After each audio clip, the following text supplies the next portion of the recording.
Hey everybody, welcome to our webinar today about social media and how you can help it work for your international customers. First of all, I want to thank everybody for jumping on. We are going to start right on time, so we may have a few other people add in, but we'll go ahead and get started. Just an FYI, we are recording today's session really so that we can share it with you after. Feel free to share it on if you want to, or you can review it as well.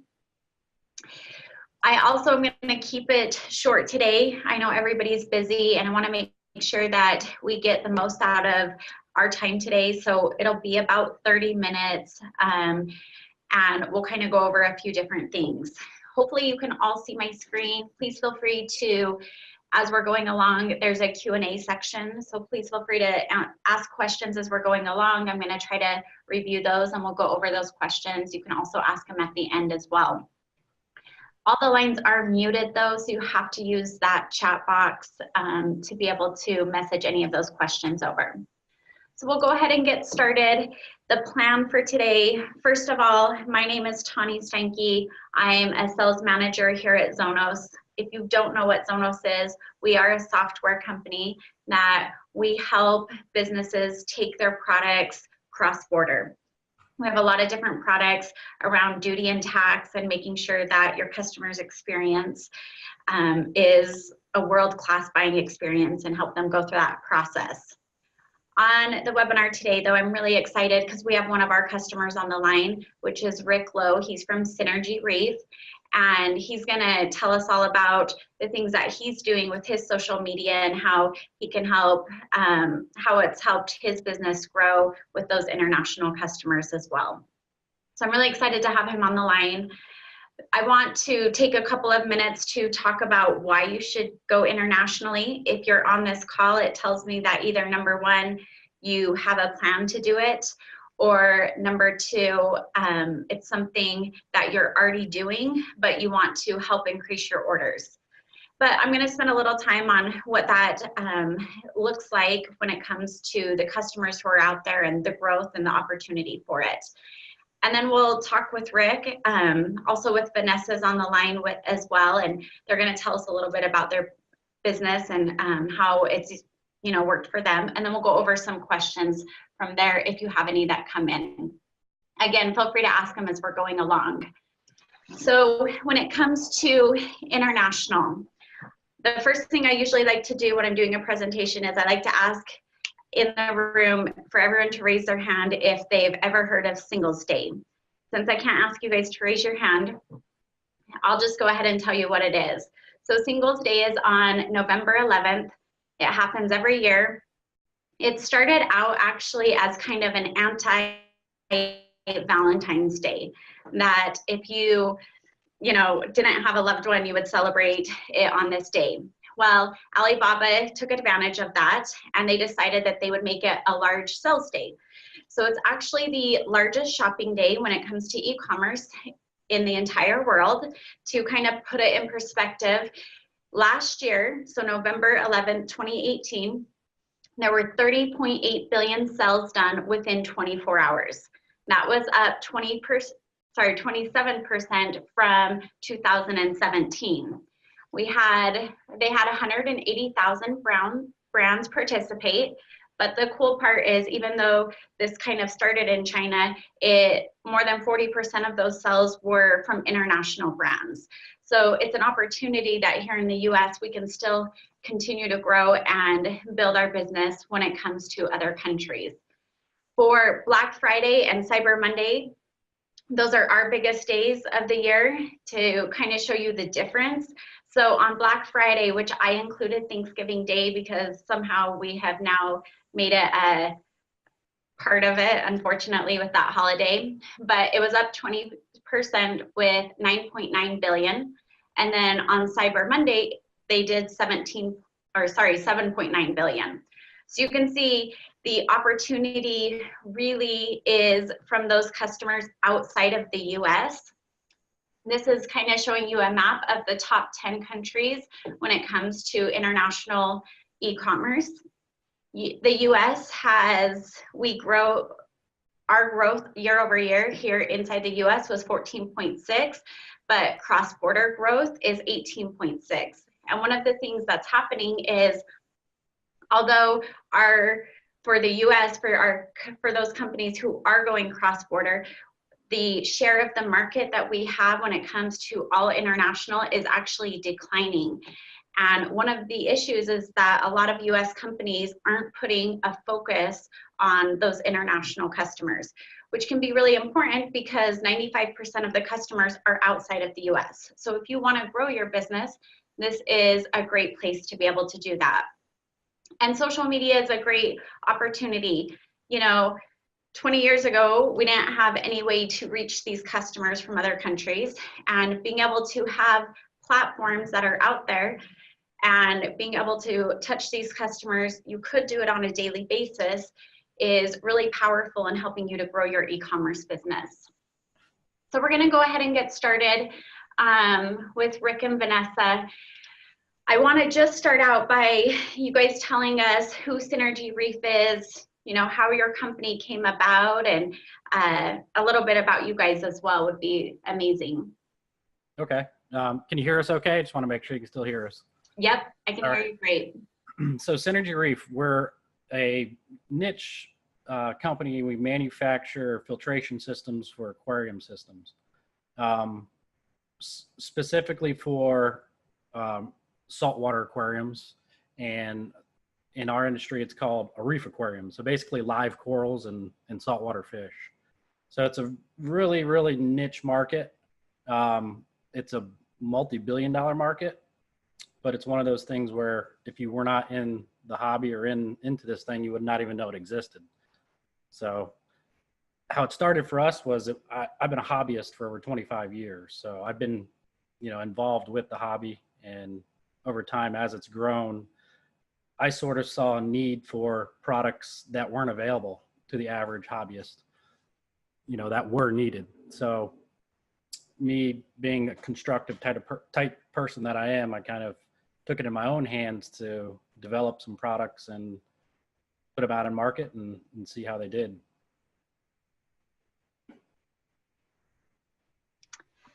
Awesome. And one of my favorite things about you guys is that you're a two-man team of being able to build an awesome business based off of something that you love.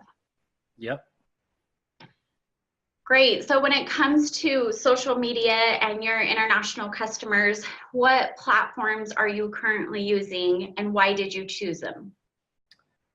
So what we're using are the message forums, which are online message forums that different industries and different hobbies, and you're going to have different websites that cater to those specific customers or those specific hobbyists in our case.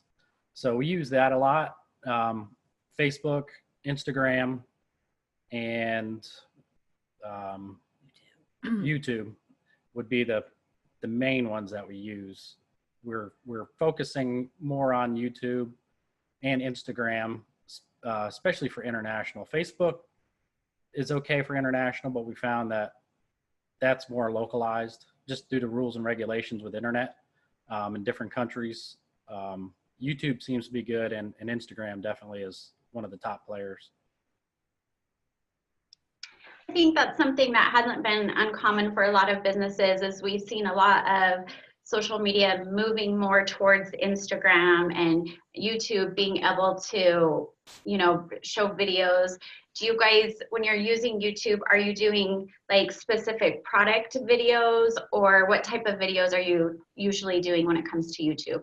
Yeah, well, what we focus on is specifically for our products. And then right now we're mainly doing installation or how to use videos per se.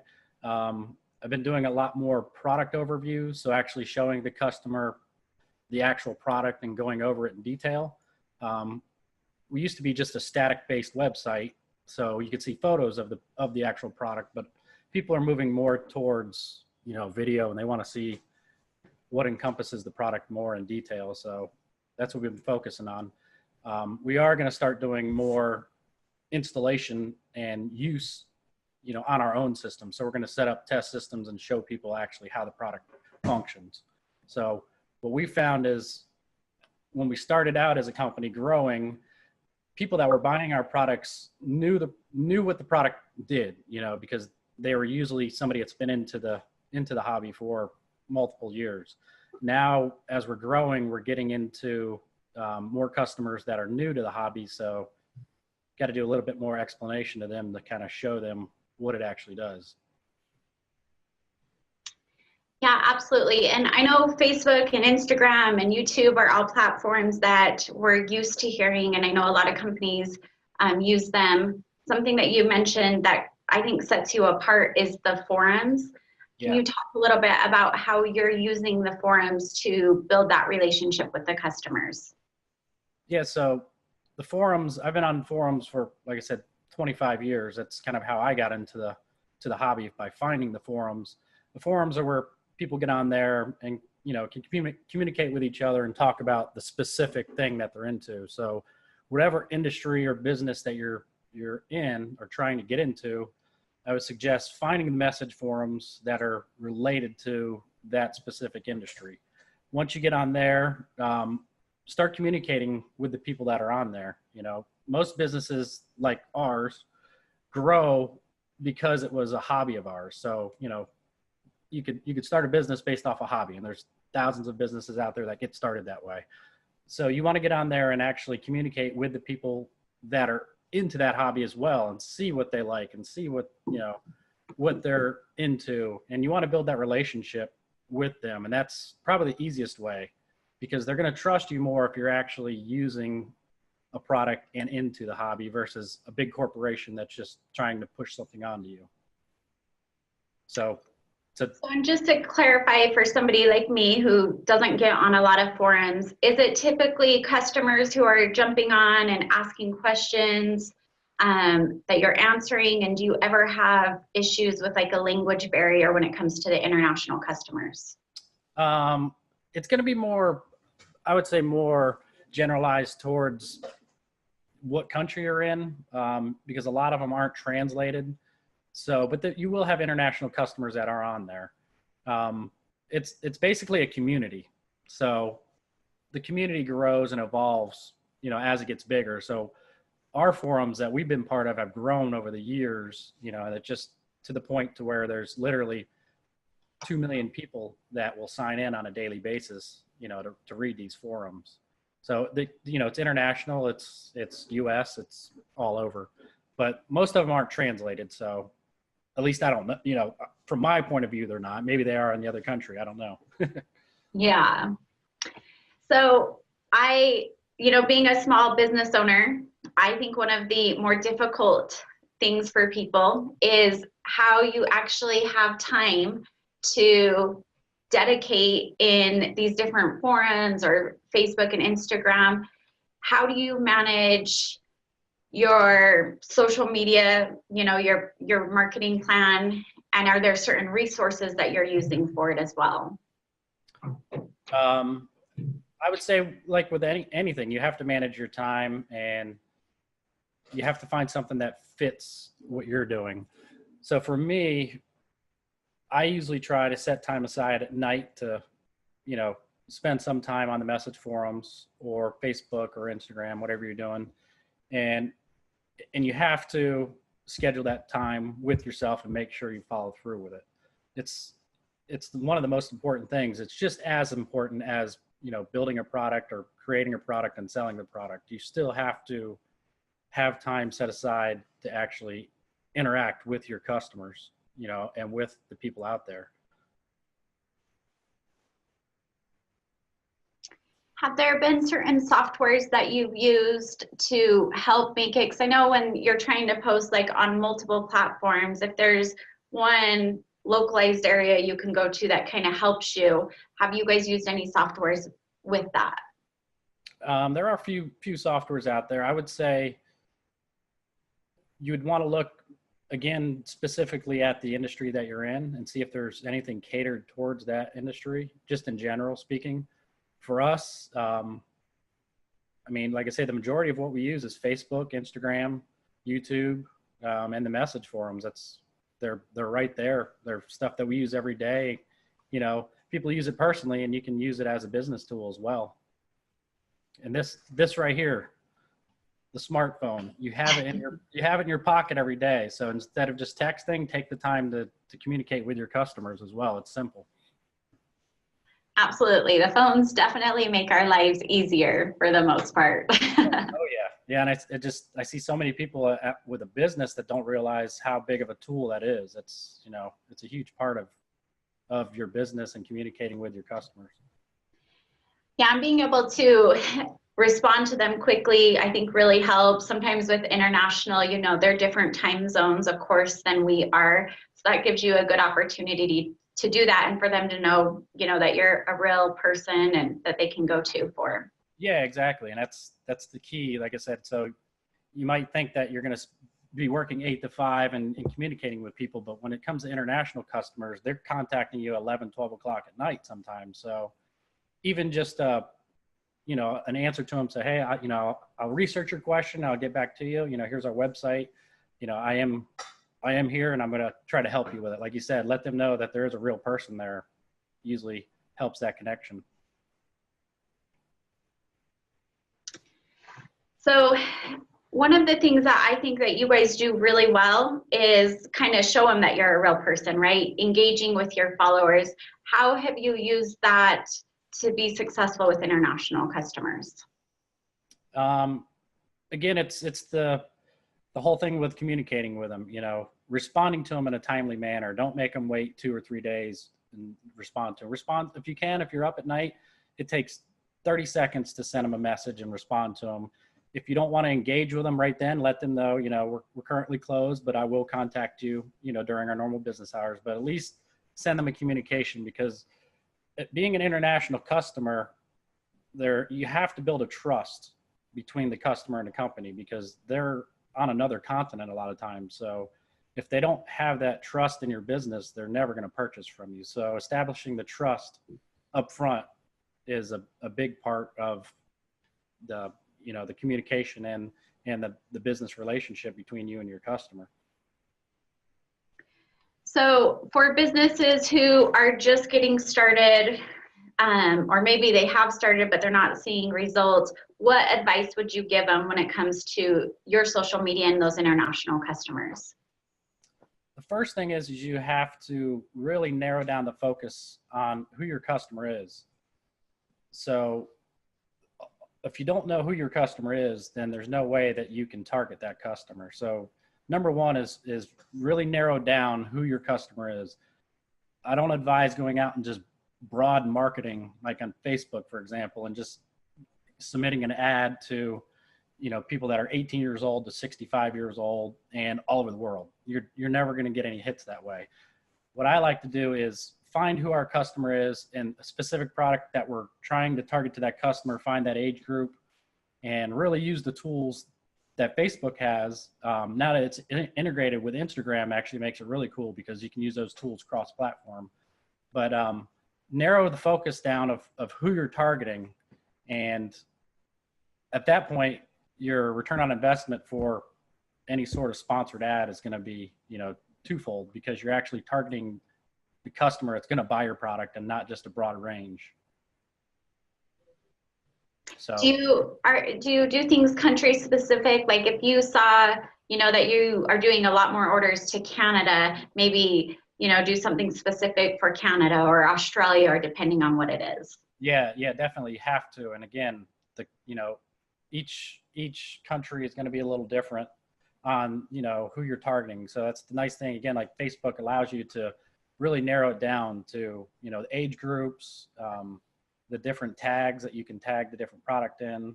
So yeah, and if we do see a higher rate of sales on a particular product in a particular country, then we would do, country specific ones at that point.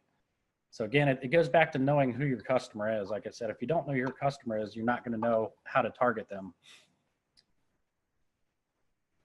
Yeah, absolutely. And I know that a lot of businesses, when they get started, I think one of the bigger reasons that they may fail when it comes to social media is really making sure that they have a plan in place.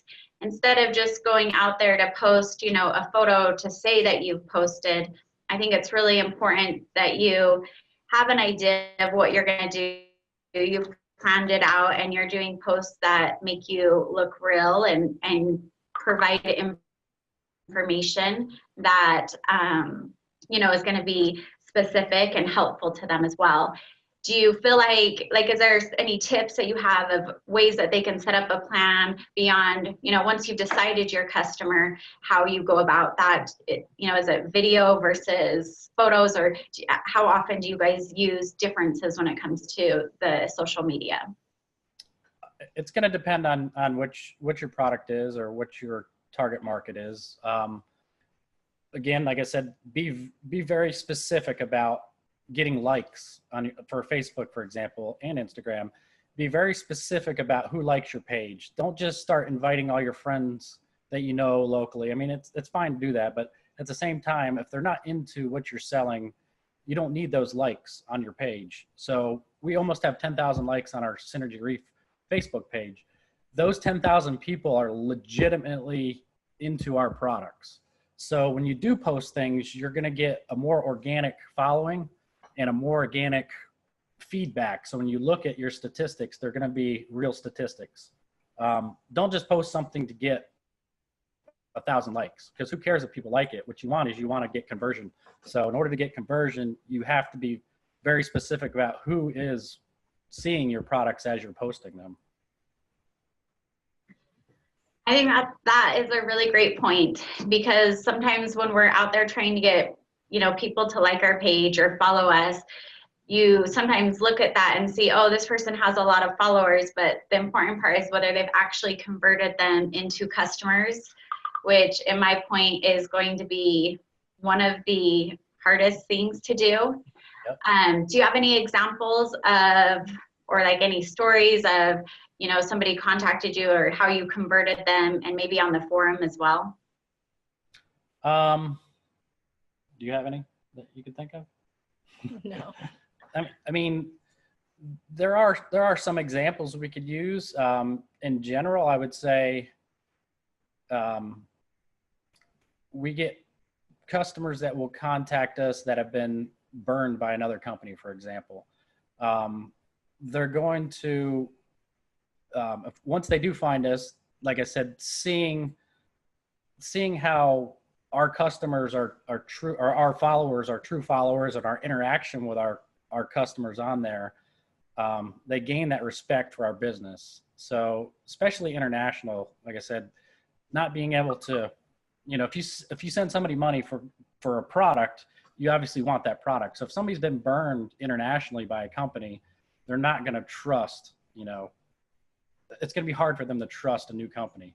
So I think, again, having specific customers that you do interact with and they see that, it's going to be better for that customer to build that confidence in them. I mean, it's not really an example, but it's just kind of a broad example of why, you don't want just a bunch of stuff and a bunch of likes and a bunch of comments and everything on your social media. You want to keep it really, really clean and really, slim and trimmed up to the point. And then that way, the people who are inquiring, they've already kind of made their decision. Yeah, they've already made their decision at that point. So you've already converted them. Once they have contacted you, it's pretty much a sale. That's what we found for the most part. Just in the way we do things, that's how it works.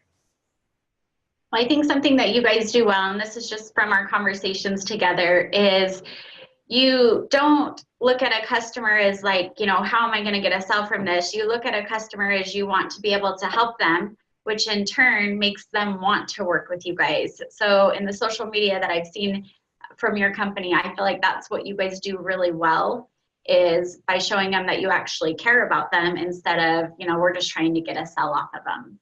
Yeah, and you see it too many times where businesses they will sell you anything because they want to make that sale. Where with us, we would rather we'll tell a customer no a lot of times because our product may not fit their needs. So you're better off to tell that customer no and let them, understand why your product doesn't fit their needs, because they may come back at another time, and actually realize that your product does fit their needs at that point. So in general, a lot of the larger corporations, they're machines, so they have to sell and keep sales going. Where us being a smaller business, we need the sales, but at the same time, people trust us a little more because we're not going to force you to buy our product. Well, we use everything we make. Yeah, and we use our products as well. So we make them to work for hobbyists that are going to use them. We want them to work well for the end user. So we test everything we make. Yeah, so the customers know at that point that, you know, the product is going to function the way it is. And if it's not going to work for their needs, then we're going to tell them it's not going to work. Yeah, absolutely. And I think that's so important when it comes to, you know, winning in business. Yeah, you just have to be real with the customer, and they know it. They can see through it. Yeah, absolutely. Okay, so I think we have a question come in. So we're going to take a minute and have a couple of questions. I think we got a message, Shannon, on here. Do you have a question?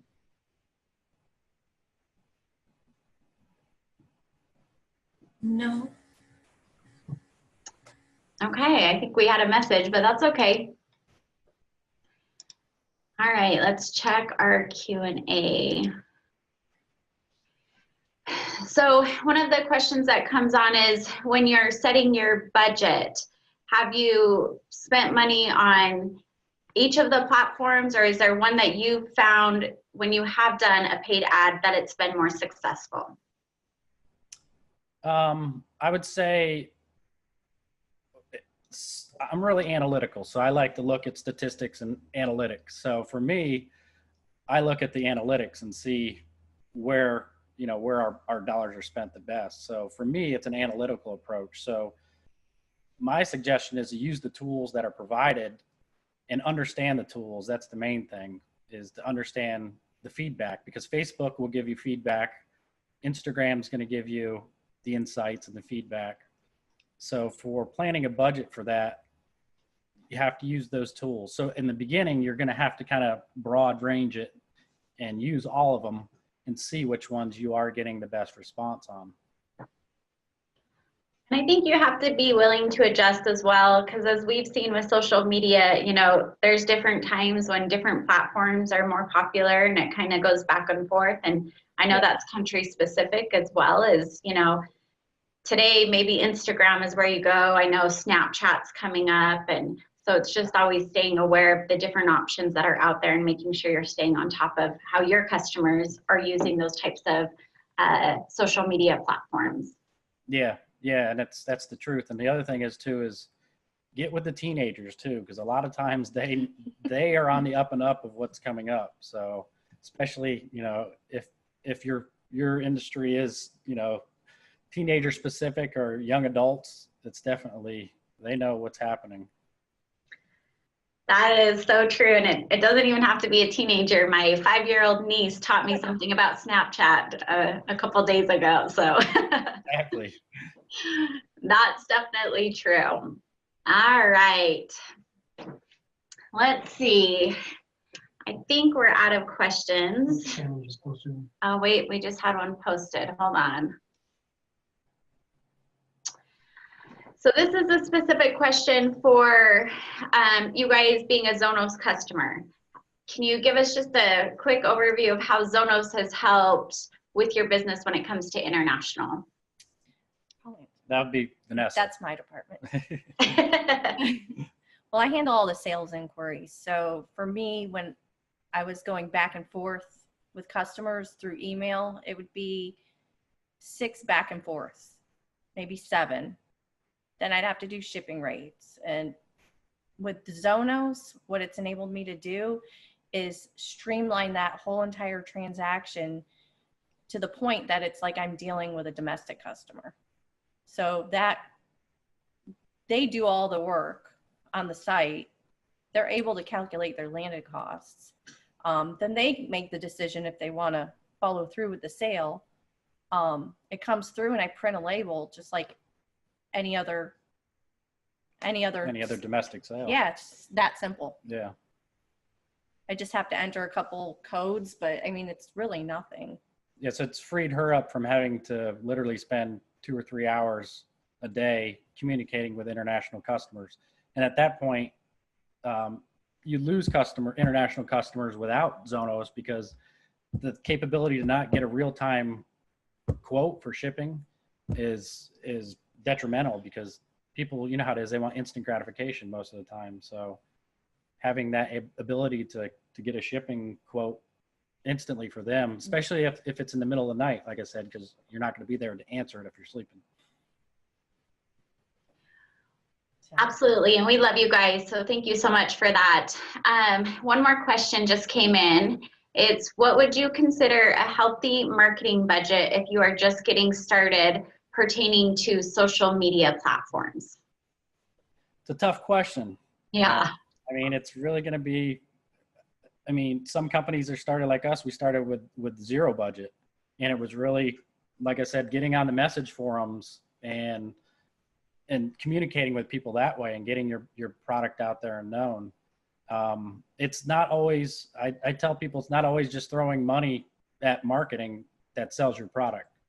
Your product has to sell your product as well. So as you get your product out there, the word of mouth advertising is the best that you can get. So it's hard to. Our customers are really. Yeah, our customers are, exactly. They're the best advertisement we have. So don't throw a lot of money at marketing up front. Put money into your product or your service, and make sure it's top notch. And at that point, it's, like I said. And other things that we do too is we get with other vendors in the industry and we work together to promote each other too. Yeah. And that costs time. That doesn't really cost us money, but it's beneficial. Yeah, there's other avenues than just focusing on a budget for, marketing. Because honestly, at the beginning, we really didn't. We didn't do anything. We didn't do. We did. Much. We did a lot of traveling to some trade shows and stuff, and just boots to the ground. Met people in the industry, met customers, and just kind of, went with our gut with developing our business as it went. Because we've been doing this 6 years. Yeah. Yes, it's. I mean, it depends on what your product is and who your customers are. So I don't really have an answer to say dollar wise. I do know that we always run a Facebook ad, but it. Yeah. I mean, yeah, I don't know. Yeah, that's a hard question. I think with you guys too, it's about the time you spend in interacting with the customers on social media. That's really going to help build that business, which maybe not a marketing budget per se, but your time definitely costs, and you want to make sure that you're putting it in the right places. Exactly. Yep. All right, cool. Well, again, thank you guys so much for jumping on and telling us a little bit about your story. On the slide right now, I do have Rick's contact information and their website if you guys have any additional questions. Also, I have my info, so please feel free to reach out at any time. As I stated earlier, we did record this, so we are going to send this out to everybody that you can either share it or if you want to go back and watch it as well. So again, Rick, Vanessa, I just want to thank you guys for jumping on. I know you guys are busy, and to share your story with us, it's been really helpful. Yeah, thank you, Tawny, and thanks for creating a great product. And you guys' customer service is top notch, and tech support is top notch. So can't say enough about Zonos. Well, that really makes my day. So thank you for that, Rick. Yeah, no, like I said, if we have an issue or anything happens, it's usually you guys are right there for us. So it doesn't happen often, but when it does, you guys are there to take care of it. So we do try to take your same approach where, we really want to help you guys be successful. So I'm really happy to hear that the customer success team is taking care of you. Definitely. All right, great. Well, I'm going to go ahead and end this, but thank you everybody again for jumping on, and I hope you have a great Thursday. Thanks. Thanks. Have a good weekend.